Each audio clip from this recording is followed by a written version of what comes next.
All right, welcome back everybody. And first of all, everyone in here, let's give a big round of applause to these guys that put on a show to wrap up the inaugural San Antonio Sports High School Boys and Girls All-Star Games.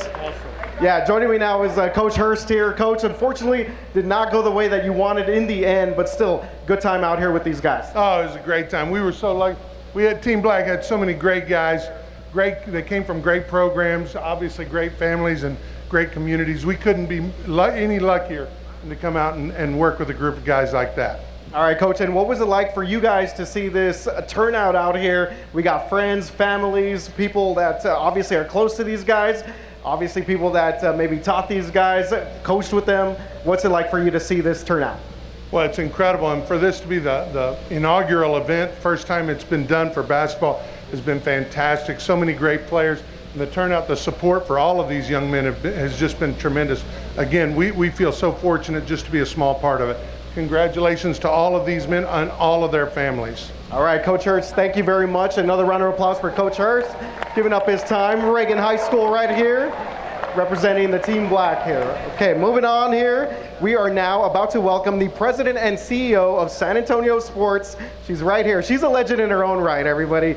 Jenny Carnes, and we're also going to welcome Stan Bonowitz to present our winning team with the Stan Bonowitz Championship Trophy. Jenny?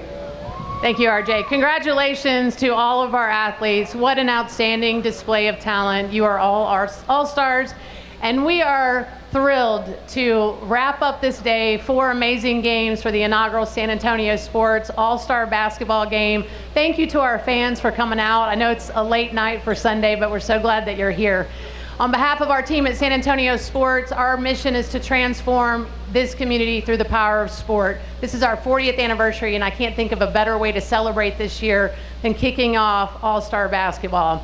Before I introduce who this trophy is named after, I do want to remind everybody that we are hosting the NCAA Final Four, men's Final Four, right here next year in the Alamo Dome. So this really gets us going 1 year out. Come on up, Stan.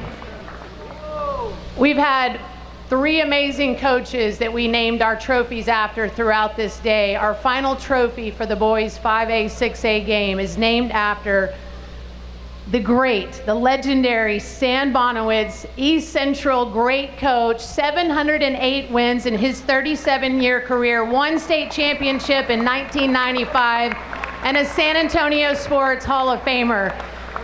The championship trophy, Stan Bonowitz Trophy.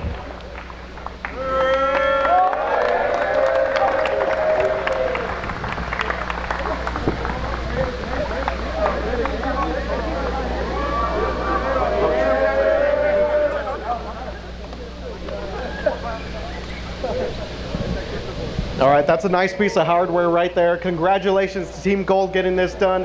And the man who led Team Gold to this victory, Coach Kogel, Brennan High School. Coach, just talk about this team's effort and what you saw over the past week, getting to just kind of work with these guys and be able to do all this stuff with these guys. Man, this was just an unbelievable experience being able to be around these kids for the last week. I mean, they came in every day and worked hard and played together and were coachable and just had fun and made it a really enjoyable process. What changed for you guys in the second half? What was the locker room speech at halftime?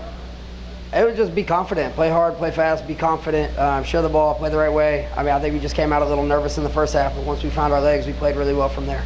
Coach, obviously we've seen this sort of development of San Antonio, the guys, the boys, all-stars here for basketball. What does this say about the level of competition in this city for the boys?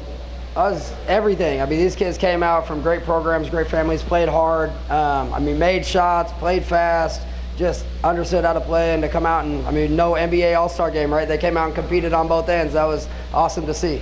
All right, Coach Kogel, thank you very much, and congratulations again, getting it done for Team Gold. Thank you very much.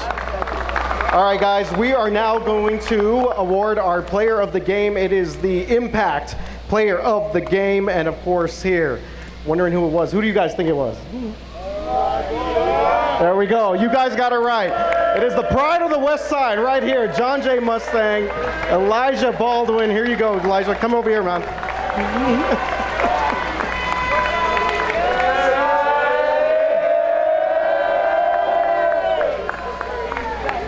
All right, Elijah, come over here real quick, man, so we can do a quick interview here. First of all, for you guys that don't know, Elijah, he's a two-sport star. He's going to be taking his talents to El Paso, playing at UTEP next year for the UTEP Miners football team. So great job, Elijah. Just talk about this team's effort, man. It started from the coaching staff. They just bring out the energy, and then my boy Isaiah, in the halftime, he was giving the speeches out, and then he just really bring the energy. So it was really him. He's the energy guy. All right, Elijah finished with 18 points, 8 rebounds to lead Team Gold. What was it for you that was working inside, kind of mixing things up, inside, outside? My point guard just sharing the ball, giving it to me inside, and then coaches drawing up the plays. Yes, sir. And what does it say about the state of the guys' basketball here in San Antonio when you get to play with all these guys here, all these ballers? It's great. It feels very good having some teammates be. Fuck. Oh, my bad. Okay. All right, we're going to let that one slip.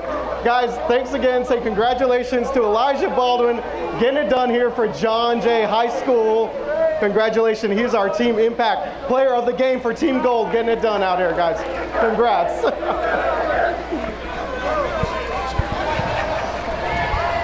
All right, that'll do it here. Team Gold takes 3 out of the 4, including the final here in 5A and 6A. Team Gold 73-52 winners tonight over Team Black. We thank the entire staff at KSAT as well as our entire production crew at Texas Sports Productions and all of our guest analysts as well, including you, my friend, Stan Leach. Thank you, Bobby. Great job as always, and hopefully we can do it again someday soon. We'll see you soon. Thank you, Bobby. All right, folks, the Nightbeat is next. Thank you for joining us today.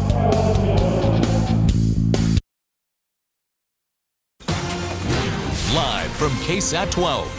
The Nightbeat starts right now. Every step fueled by pain and perseverance. The family of Caitlin Hernandez walked a tragic route today as their display of their need for answers. It's been nearly 2 weeks since police found the 17-year-old's body under a Northeast Side bridge, and investigators are still searching for that killer. Our Daniela Ibarra was with the family this evening as they walked the same path Caitlin did the night she died. With each step, their voices strengthened. Family, friends, even strangers marched in solidarity.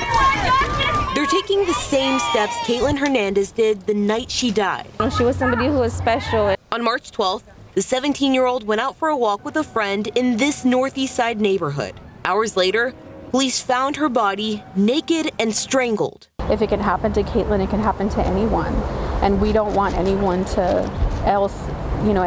any other family to feel the pain that we've had to feel. This memorial marks that spot on Del Oak Drive. I don't want to leave here because I feel like if I leave here, I'm going to leave her alone, knowing she's not physically here. Police still don't know who killed Caitlin. And we will not stop until we get justice for you, Caitlin Hernandez! Her family hopes someone who knows something sees this and comes forward. You don't have to leave your name. It could be anonymous. Just please say something because she was somebody who was really special to us. Crime Stoppers is offering $5,000 for a tip leading to Caitlin's killer. For her loved ones, getting answers is priceless. Daniela Ibarra, KSAT 12 News. New on the Nightbeat, a San Antonio mother critically hurt and in the hospital after crashing her car into a tree this evening.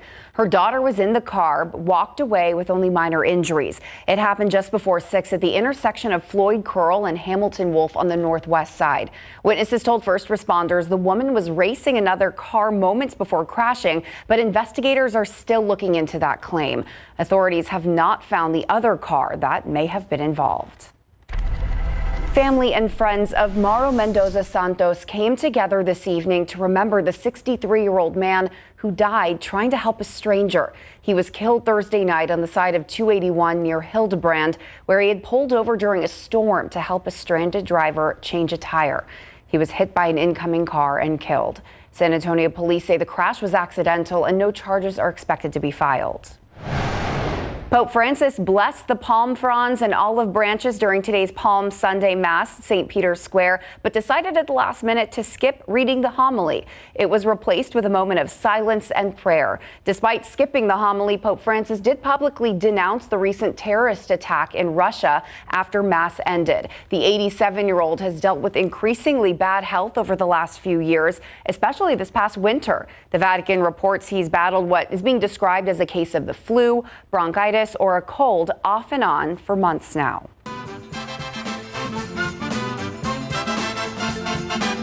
One talented young artist will forever be remembered in Fiesta history, Madeline Fiedler. Her art was picked out of a group of 300 high schoolers in the area to grace the cover of 10,000 Battle of Flowers souvenir programs. Madeline was also awarded $8,000 for her contributions to the Battle of Flowers. This is the 18th year the Battle of Flowers has sought out art from local high school students to use for those programs. Look how detailed that is. I was just going to say the detail and the fact that they're in high school. I know. And they're just so incredibly talented. It amazes me. It's amazing. Congratulations to Madeline. I know it was probably steep competition. I'm sure. Big time congrats. We're so excited for Fiesta coming up. We've got the eclipse coming up. So many exciting things. We're pumped, yes. Now we just hope that the weather holds I up know. for all of it. Speaking of which, let's take a look at what we're going to be monitoring through the overnight. We've got a weak cold front that's moving into the Lone Star State as we speak. And ahead of that boundary, a broken line of rain and thunderstorms has developed, stretching from San Angelo all the way up to the DFW area. By the way, that's where severe weather is expected overnight across far northern Texas. Not everybody here in San Antonio and south central Texas is going to tap into some of that activity, but I do think our far northern counties could catch the tail end of that line as it progresses eastward through the overnight. So a few showers and storms possible, especially north of Highway 90. Yes, here in San Antonio, we could cash into a quick shower for the Monday morning drive, but after about 8 a.m., all of that moves eastward, and we're actually going to clear things out into the afternoon. Sunshine returns, but then healthy west winds return. So that's going to elevate the fire danger tomorrow as well. After that, a pretty nice week. Low humidity with cool mornings and seasonable afternoons. We're going to time it all out, get you those details coming up in just a few. Thank you so much, Mia. Well, to politics, U.S. Representative for Texas Chip Roy isn't saying if he'd support a motion to vacate Republican House Speaker Mike Johnson. That motion was filed last week after the House voted to fund the government. On CNN this morning, the Texas Republicans sounded off on the issue, saying he didn't appreciate House Speaker Johnson not giving lawmakers a full 72 hours to consider the bill before voting. Mike was wrong. We were actually putting bills on the floor with amendments. We had 1,100 amendments processed. That $1.2 trillion package was eventually passed by the Senate and signed by President Biden Saturday morning, ending months of back and forth between lawmakers on both sides of the aisle. Well, it was a casual event with potentially life-changing results. This weekend, families gathered to get information about potentially fostering or adopting children in our very own community. The first annual Family Fiesta event at Comanche Park featured games, music, food, and prizes. It was hosted by the Department of Family and Protective Services, which has pleaded with Texans for years now to consider taking children in. The number of foster kids continues to grow, outpacing the number of available families. So this weekend, local families were able to talk with representatives from 10 different child placing agencies, helping them understand the process and what support they would have if they did decide to foster or adopt. We want to make sure that our children, if there's a reason that they need to be out of their home while we work with their parents towards reunification, that they get to stay here in their community. If you are interested in learning more about fostering, adopting, or how to get licensed, head to dfps.texas.gov and then click on their foster care link. The agency will also be holding more community events just like this one. On Tuesday, the U.S. Supreme Court will hear a case that could impact how women get access to mifepristone. It's one of the two pills used in the most common type of abortion in the country. The case focuses on whether the U.S. Food and Drug Administration overlooked safety concerns when it made the drug easier to access. That includes getting it in the mail. Legal briefs vary widely when it comes to descriptions of the pill's safety, but medical experts and the FDA say the chance of the pill causing serious medical problems is very low. Former President Donald Trump's major money problems will come to a head tomorrow. A New York court has ordered him to submit a $464 million bond by tomorrow after a judge found him, his family, and the Trump Organization liable for fraudulent business practices. Tina Kim tells us how this situation could play out tomorrow as the former president tries to come up with the cash. Americans could witness a remarkable moment in modern history Monday. Orders to seize property of a former president. That is one of the possibilities if Donald Trump fails to submit the nearly $500 million civil penalty due on Monday. $454 million are owed specifically by the former president. The figure balloons up to $463.9 million when including the money owed by his two older sons, the Trump Organization, and accrued interest. A bond is needed as the president appeals the nine-figure penalty against him. In Truth Social posts today, Trump blasted the judge who ordered the judgment and New York Attorney General Letitia James, who filed the civil case. His supporters also repeated today Trump's claims of a partisan prosecution. You've got this lady, clear partisan in New York, who's basically prosecuting the president over loans, something that's never been done to anybody before. Trump's critics said they're concerned about where Trump would get such a huge sum. And him being in this degree of debt and the financial pressures that he is under, I actually think that there is risk in not seizing these assets. There's a very real risk of political corruption. In early March, the New York Attorney General's office filed judgments in Westchester County. An indication experts say the state may first go for the Trump golf course there and a private estate known as Seven Springs. But other experts speculate the state's easiest route would be to first take Trump's bank accounts. An appeals court could be the one to save Trump tomorrow, allowing the former president to post a smaller bond or pause it entirely. I'm Tina Kim reporting. A San Antonio teen is using his story to inspire others. How someone else's sacrifice is letting him lead a normal life.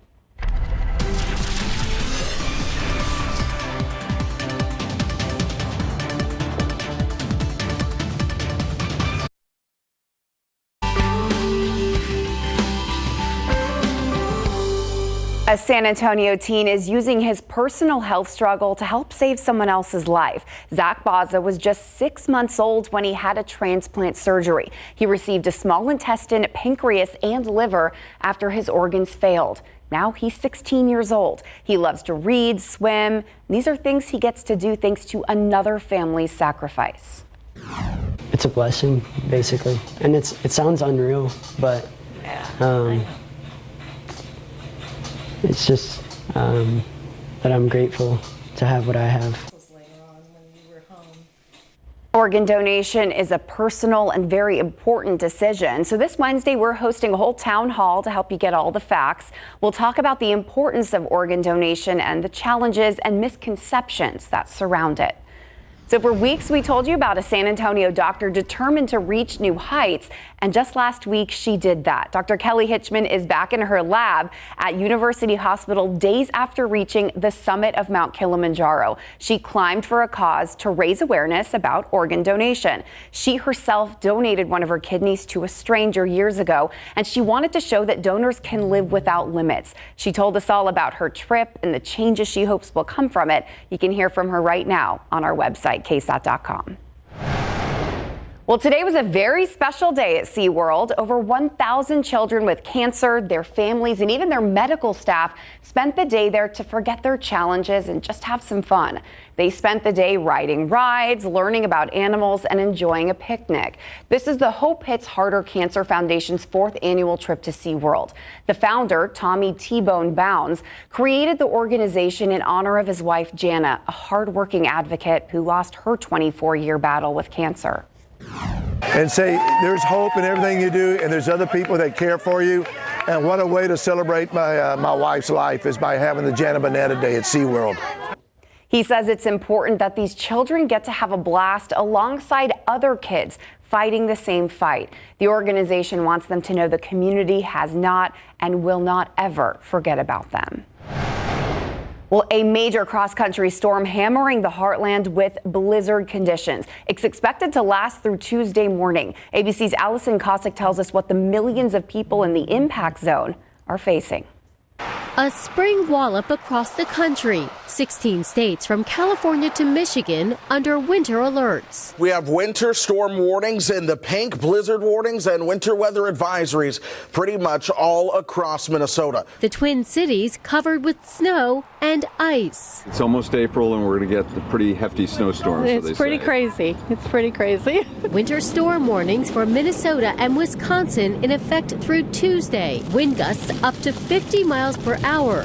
More than a foot of snow possible in some areas. In the east, a desperate search for 6-year-old Linnea Brooker swept away in a rain-swollen creek outside Philadelphia Saturday evening. First responders looking for her all night long and through the day, using every asset at their disposal. We have fresh sets of crews, fresh eyes, again, going up the Chester Creek and checking on both sides of the creek bank from where the subject went in all the way down to the mouth of the Delaware. Officials say they've now transitioned to a recovery effort. Further south, tornadoes reported in the Texas Panhandle Sunday afternoon. That same system moving east to Mississippi on Monday. Strong storms possible in Alabama with snow continuing from Omaha to Minneapolis. Allison Cossack, ABC News, New York.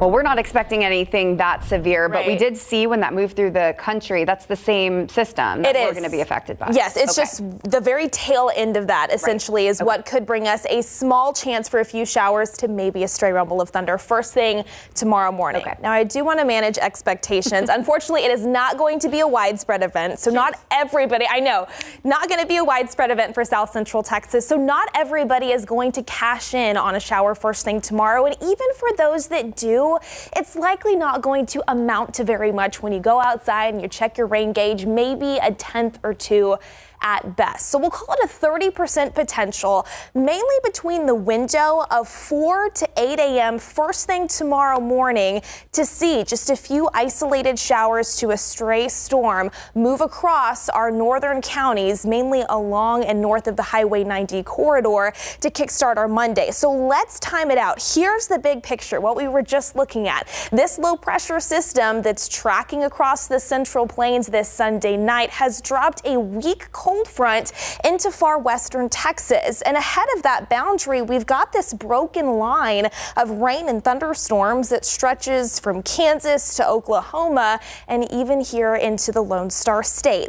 Watch what happens as we advance this on in time here on our Futurecast. After midnight, we will start to monitor the southern Edwards Plateau, parts of the Hill Country near Kerrville, Fredericksburg, Blanco, even Bernie, for the potential to see the tail end of this activity work through. Here in San Antonio, maybe a quick shower or two by the Monday morning drive, so not a bad idea to plan on taking the umbrella out with you just to be on the safe side. But as quickly as it moves in, it moves out. By mid to late morning, that is progressing eastward closer to the Houston area, and we are already seeing plenty of sunshine take over. That will be the theme for many of us into the afternoon.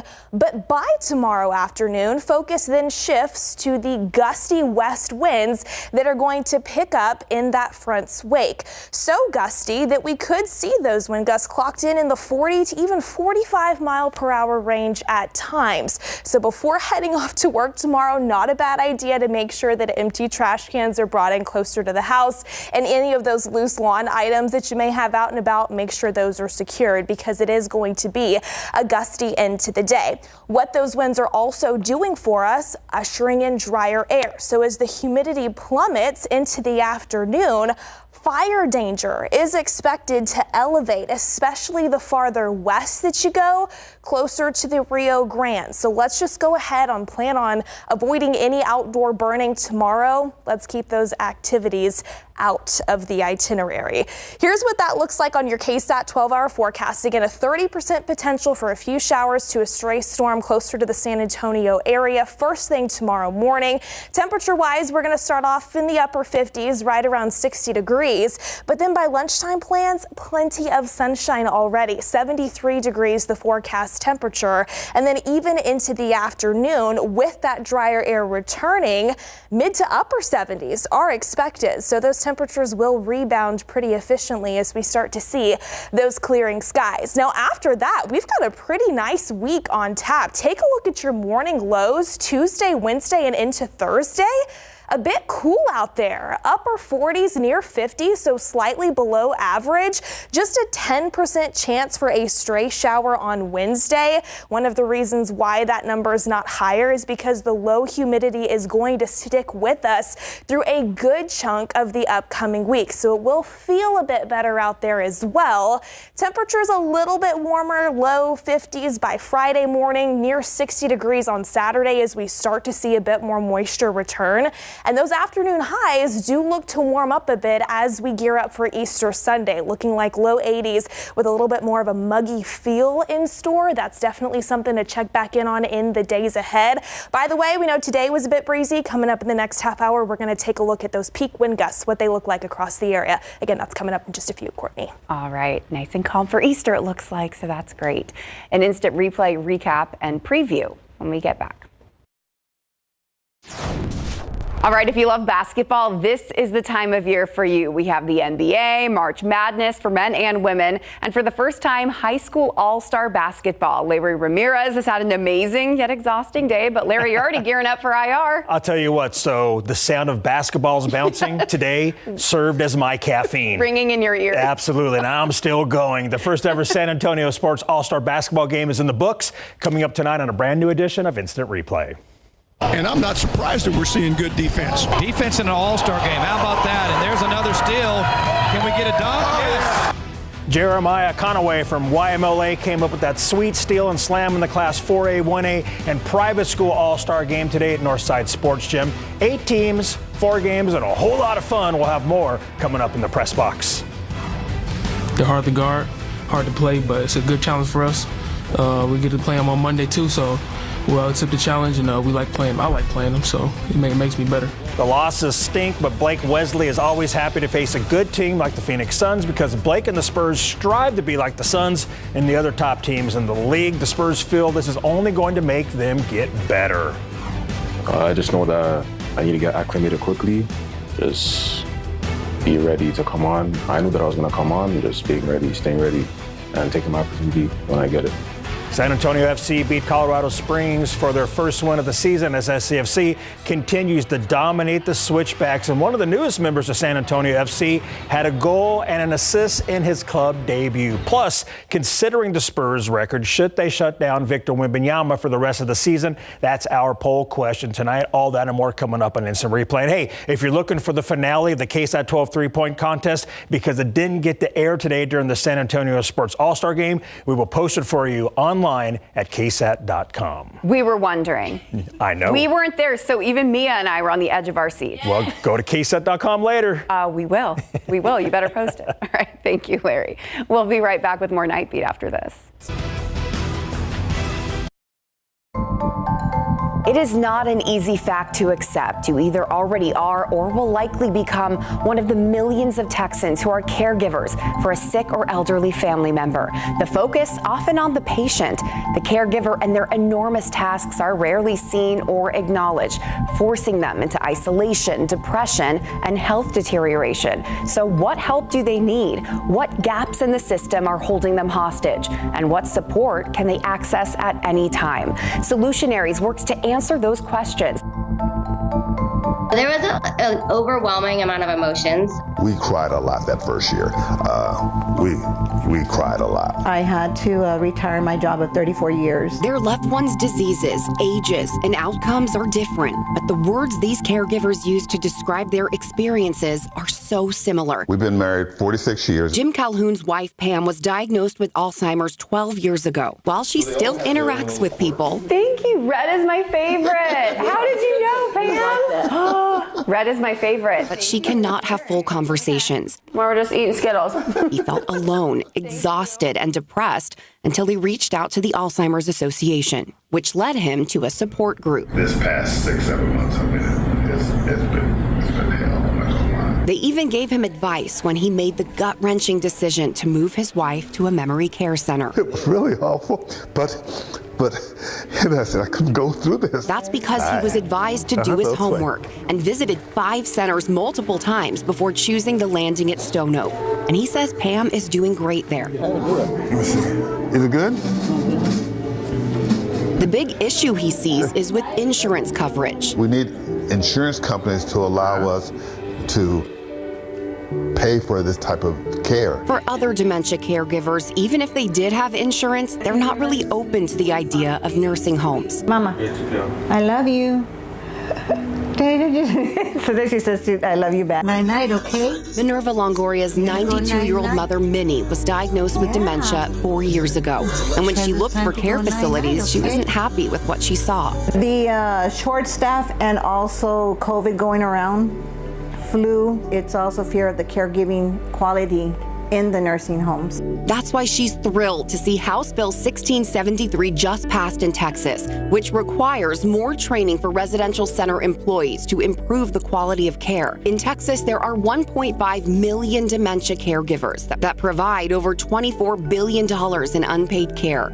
Longoria could have been one of them, but found out that she could get paid for caregiving. But that income is just $10.60 an hour with no benefits. They should definitely be paid more. Ginny Funk has been a caregiver, but is also the director of programs for the Alzheimer's Association South Texas chapter. We refer to the Area Agency on Aging quite a lot. They get Older Americans Act funding that helps pay for some short-term respite, caregiving in the home. And more progress is happening right now. The 2024-2025 state budget directed $5.5 million over the next 2 years to the Texas Department of State Health Services Alzheimer's Disease Program, which includes services for caregivers. Another expensive and long-term disease is ALS. Being given a terminal diagnosis is shattering through the soul. Juan Reyes got his full ALS diagnosis in 2015. The only thing Juan can move is one finger, meaning he needs 24/7 care. We have our morning routine, and then I get him dressed. There's days we shower him, there's days we sponge bath him and get him dressed. Juan's wife, Meg, has been a constant, unwavering support system. She's developed that confidence with constant involvement in the ALS Association and a number of support groups. I work through IMALS. We have a mentor program. Since Juan is a veteran, Meg has been asked to help set up a general caregiver support group at the VA. But that's just the tip of the iceberg when it comes to the couple's involvement in furthering resources for families battling ALS. They constantly travel around the country advocating, including multiple trips to D.C. and the White House. I think the biggest gap is the cost and not enough quality candidates out there. But if you work with a company that has caregivers, there's certain limitations. Like if you want someone that's going to transport you, it's going to cost you more. So Juan and Meg use their voices, and their voices are not quiet. You have to be your own advocate sometimes. Texas has the second largest population of ALS caregivers at 2.1 million. And the ALS Association Caregiver Needs Survey showed the most needed care programs are home visits and equipment loan programs. There is no national network that anyone can tap to find the equipment. That's why Meg and Juan are part of a grassroots effort in South Texas to coordinate equipment swaps between families. The diseases of ALS and Alzheimer's have in common the age of patients, typically older, while other diseases like cancer can leave patients caregiving for their younger kids. 10-year-old Charlotte Pollock is now a cancer survivor, but that's not what defines her. Volleyball and playing with my friends. But cancer did dominate her life for years, starting at the age of 9 months. We found the first tumor on her adrenal gland, and they were able to remove that, and no treatment was necessary. But that cancer led to a more devastating diagnosis called Li-Fraumeni syndrome. She's predisposed to cancer more so than other people would be. And at 3 years old, they found a brain tumor, which required surgery and 18 months of chemo. This Zoom interview with Katie at home and Ryan at work as a firefighter, a realistic look into the family's divide and conquer attitude. They say they owe their success to their family, community, and to the American Cancer Society, all stepping in to guide them towards resources. There's groups for everything on Facebook. I've been a caregiver. I lost my mother in 1998 to breast cancer. That's what led Jeff Falis to become the executive director of the American Cancer Society South Region, offering services he wants families to know about. That includes a 24/7 care line, and they even just launched a new app called ACS Cares, a patient and caregiver support system right on your phone. Well, you can call us in terms of transportation to get someone to treatment, lodging if you're being treated out of town. Our advocacy team is, at the federal level and in every state house, constantly trying to remove barriers to get navigation covered by insurance. Navigation basically means caseworkers that help guide families through the complicated process. This is something we'll do for the rest of her life. She'll have head-to-toe annual MRIs every 3 months. If they have to face it again, they'll know where to turn. I even have a memory of my dad sleeping on the bench one night. It's the essential tool for all caregivers to give care while also setting themselves free. I'm very fortunate to be able to look into my mama's eyes and look at her with a different love. But in the end, the most important thing they all have in common is that under all the heartache and stress is unwavering love. It is immeasurable, the gratitude that we have for our caregivers. For Solutionaries, I'm Courtney Friedman. Be sure to subscribe to Solutionaries to see all our latest videos right here on YouTube. Thanks for putting that story together, Courtney. All right, taking a look outside with live cam. Again, we've got the cloud cover in place here in South Central Texas and San Antonio. Temperatures are in the upper 60s. We'll make our way down into the upper 50s, right near 60 degrees officially here in the Alamo City to kickstart our Monday. But before we can get there, let's take a look at the almanac data for today. Our official low is 57, not too far away from the average. Same when it comes to our daytime high, 73. The records, 94 and 28 set back in 1916 and 1952 respectively. Again, as we look ahead to our Monday, still more changes, a few showers possible in spots for the morning drive. Plenty of sunshine and winds take over into the afternoon. We'll have another look at that extended forecast coming up.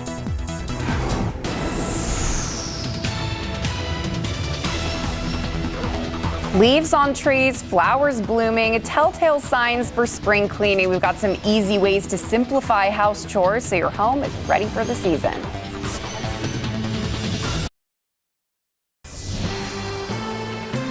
Well, if the oak pollen hadn't tipped you off, you know that spring is here, and so are many families' yearly spring cleaning routines. Markedly, our producer Ross. 12 on your side's Marilyn Moritz has some game-changing tips and tricks to help your home shine. Cleaners we tested clean mirrors. Jadira Rodriguez does not mess around when it comes to cleaning. She does testing for Consumer Reports. Her best tip? You don't need a ton of products to get your house clean. Some basic things like a multi-purpose cleaner, a glass cleaner, a bathroom cleaner, and maybe something that's a disinfectant. Good old vinegar is a great option for glass, but CR's test found Spray-Way glass cleaner works best. It also cleans chrome, tile, and porcelain. Vinegar or dish detergent can help with mild mold and mildew. There are some tools that can make some jobs easier, like the Bissell Steam Shot.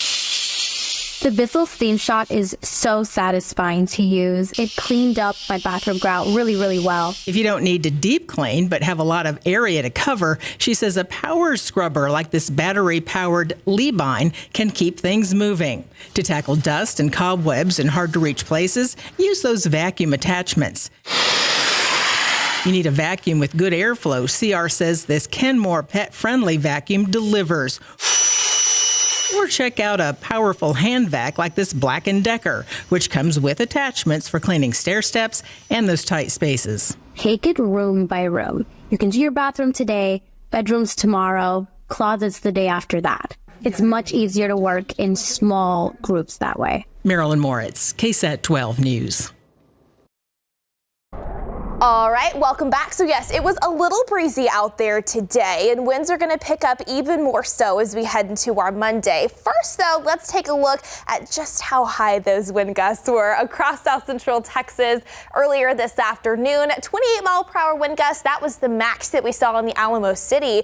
Check out parts of the hill country, though, in the southern Edwards Plateau. 30 miles per hour up in Kerrville, A little jog over to the west in Rock Springs, nearing 40 miles per hour. That was their peak wind gust up in Edwards County. Now, since then, winds have died down a touch. It is still a little breezy in spots, especially near Pleasanton as well as Beeville, but we are not finished with them just yet. Catching a little bit of a break first thing tomorrow morning, but notice here in your futurecast tomorrow afternoon by 3 p.m.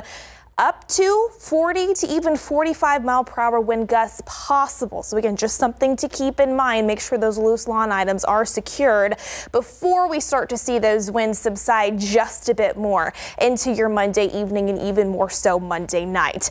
Until then, a few showers to a stray storm possible in spots for the Monday morning drive. Could be damp in a few areas out there on the roadways, especially for folks along and north of the Highway 90 corridor. Those winds are going to elevate the fire danger into Monday afternoon after we see that activity push eastward by lunchtime. Plenty of sunshine takes over into the afternoon as well. But then after that, pretty nice week in store. Cool mornings, relatively seasonable afternoons with highs in the 70s. We did mention this in the first half hour that for those that do tap into the rainfall tomorrow morning, it's likely not going to amount to very much. This is just one model depicting what we could see out there in the backyard rain gauges. Don't get locked in on exact numbers in exact locations, but it just does go to show that up to 1/10 to maybe 2/10 of an inch at best will be possible by the time all is said and done. So in between about 4 to 8 a.m. tomorrow morning, we could catch the tail end of this activity. That's what we'll be monitoring Authority radar for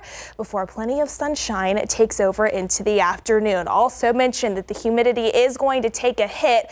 Not good for the fire danger tomorrow, but after that, it is good for the comfortable feel outside for the remainder of the week. You will want the light jacket Tuesday, Wednesday, and Thursday mornings, upper 40s, followed by highs in the 70s. Just a 10% chance for a stray shower on Wednesday, then warming things up as we head into Easter weekend. Low humidity and jacket weather. I'm good. Love it. It's still here. Thank goodness. All right. Thanks, Mia. Well, the calendar still says March, but the number of movie franchises dominating the box office makes it feel like summer. What movie took the top spot in the box office? Next on the Nightbeat.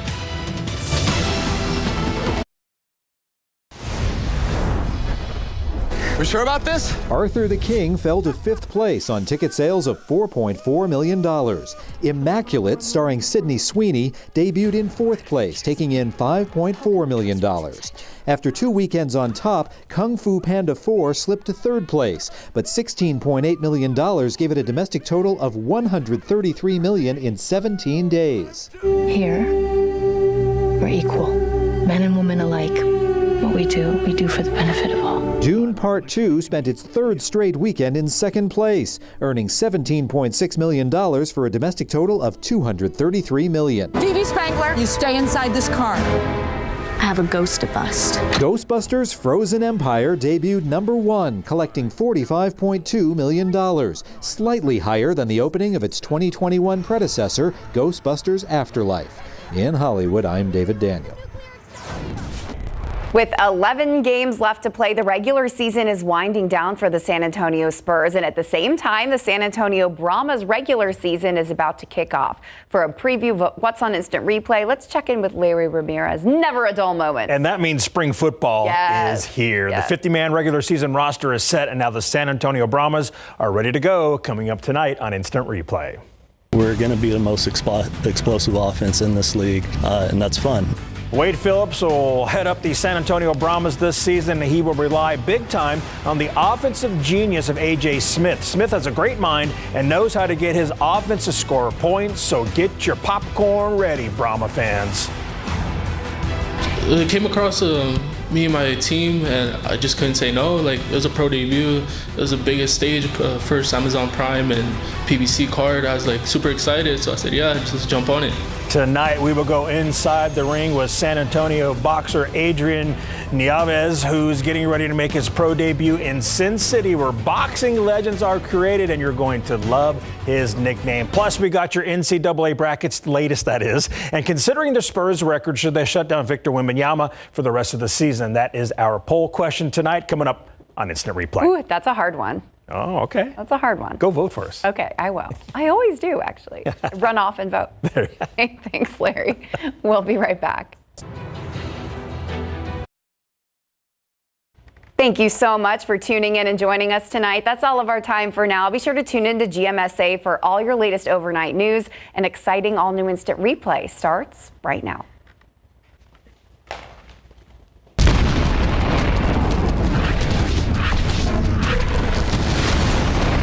Happy Basketball Sunday, everybody, and welcome live to a brand new edition of Instant Replay. March Madness is certainly living up to its name with fantastic games for both the men and women. And while that's going on, the Spurs are winding down their regular season. In the first 5 games of the regular season, the Spurs faced the Phoenix Suns twice, winning both of those matchups. It got Spurs fans feeling pretty good to start off the year when Wemby and San Antonio had a 3-2 record. It was a welcome sight in the standings after a terrible season the year before, but a lot has changed since then. Both teams have gone in opposite directions as the Spurs went on an 18-game losing streak after those wins. The Spurs are in the middle of hosting the Suns in back-to-back games again, and last night the Suns dominated from start to finish. They were up by 32, and San Antonio never led in this one as the Suns win 131-106. So what kind of lessons can the Spurs take from a loss like this? They're a great team. They got a chance to win the final. So, I mean, great teams like that, they execute, they defend, and they get the job done. So we're trying to get to where they're trying to. We're trying to get to where they are. So. But what makes Phoenix so difficult to guard? They have 3 All-Stars, 3 Hall of Famers. So, I mean, they're hard to guard, hard to play, but it's a good challenge for us. We get to play them on Monday too, so we'll accept the challenge, and we like playing them. I like playing them, so it makes me better. And here is the Spurs' schedule this week. They will host the Phoenix Suns tomorrow night at 7 at the Frost Bank Center. Then they're at the Utah Jazz Wednesday night at 8. And then it's the New York Knicks coming to town Friday at 7 at the Frost Bank Center. And then they'll take on the Golden State Warriors Sunday, 6 p.m. over at the Frosty. Time now for tonight's Instant Replay poll question. Considering the Spurs' record, should they shut down Victor Wembanyama for the rest of the season? A, yes. B, no. Vote now. We'll have the results at the end of the show tonight.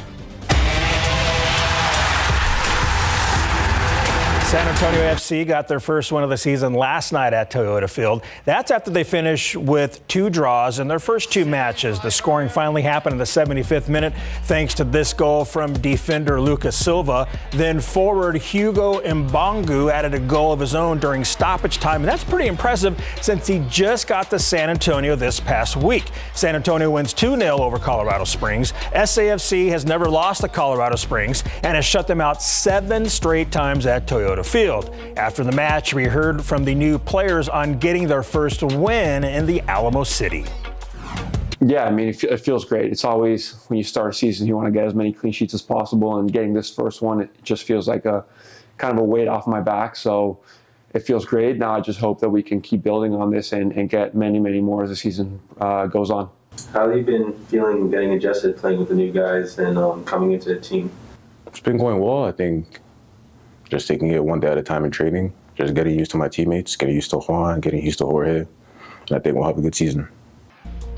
San Antonio was 8th in the West standings until last night's win. Now San Antonio is 3rd with 5 points. Both Orange County SC and Sacramento Republic FC also have 5 points this season. And here's a look at SAFC's next match. They will take on Monterey Bay Saturday, 7:30 at night at Toyota Field. The San Antonio Brahmas have finalized their 50-man roster, which means they're that much closer to being ready for their UFL season opener next Sunday. The Brahmas are at the helm of legendary Texas football coach Wade Phillips, and Phillips brought in one of the most innovative minds in spring football to lead the offense, A.J. Smith. Last season, both Phillips and Smith were with the Houston Roughnecks, who were home to the 3rd most points per game in the XFL with 24.7, and Smith tells us he is implementing the same philosophies with the Brahmas. we're going to be the most explosive offense in this league. That's the whole goal. It's what we did last year. Most plays over 40 yards and 20 yards, and that's fun. And when you score points, you win ball games. And, you know, that's something that takes a lot of work, a lot of chemistry. Quarterback has to be able to do everything, and we got a few that can. So I'm real happy with what we've been able to put together, them buying in, and then just our overall depth of everything. All right, the UFL home opener is coming up for the Brahmas. They will take on the DC Defenders Sunday, 11 a.m. at the Alamo Dome. Yesterday in the men's basketball championship, number 7 Texas faced an uphill battle versus number 2 Tennessee. Texas outshot Tennessee overall 36.4% to 33.8%, and from three-point range 30% to 12%, and Texas still lost. Now, Tennessee scored 15 points off of Texas turnovers, and they dominated the offensive glass 14-7, which are 2 reasons why the Tennessee Volunteers are moving on to the Sweet 16 after knocking off Texas 62-58. So Rick Barnes and his Volunteers will next face number 3 Creighton in the round of 16. Let's take a look at the updated bracket for the East region. The defending champs UConn beat Northwestern 75-58 to advance to the Sweet 16.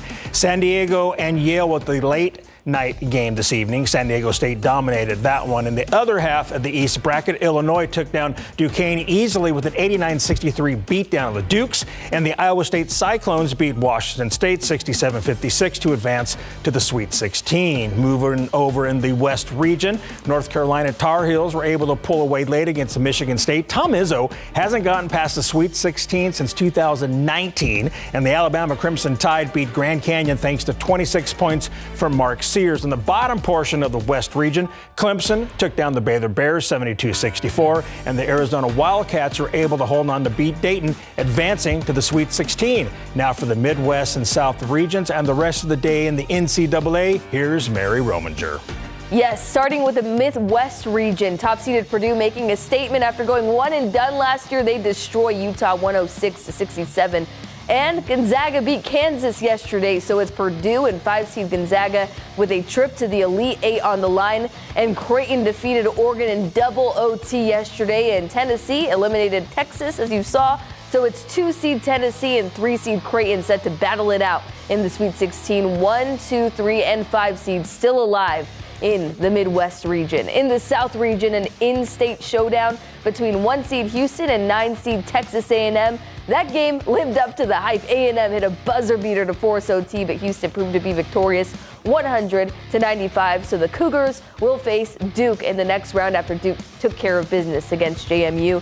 JMU is out and Oakland is out. So the Cinderella story remaining is the 11-seed NC State in the South region. They're in for a meeting against 2-seed Marquette in the Sweet 16. Marquette fought off Colorado by a 4-point margin.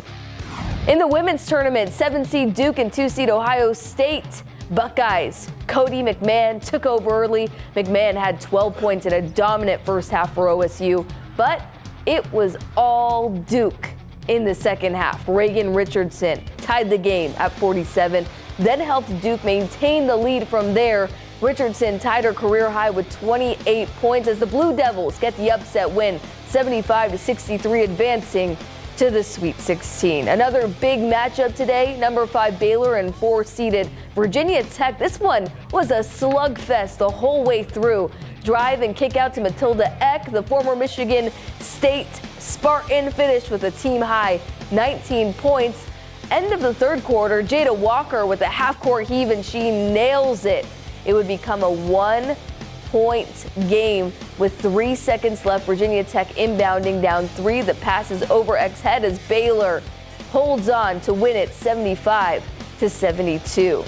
In the women's NIT, UTSA out in Wyoming taking on the Wyoming Cowgirls, down in a hole pretty early, and it would stay that way. Jordan Jacobs finished with 28 points, but it wasn't enough to overcome Wyoming's intense offense as the Roadrunner season ends with an 80-64 loss in the second round of the NIT.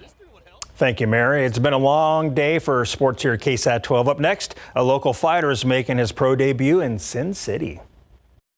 It runs through my mind every day. I used to see fights in Vegas, watch them on TV, and now I get to live the dream, like fight in Vegas. Super excited.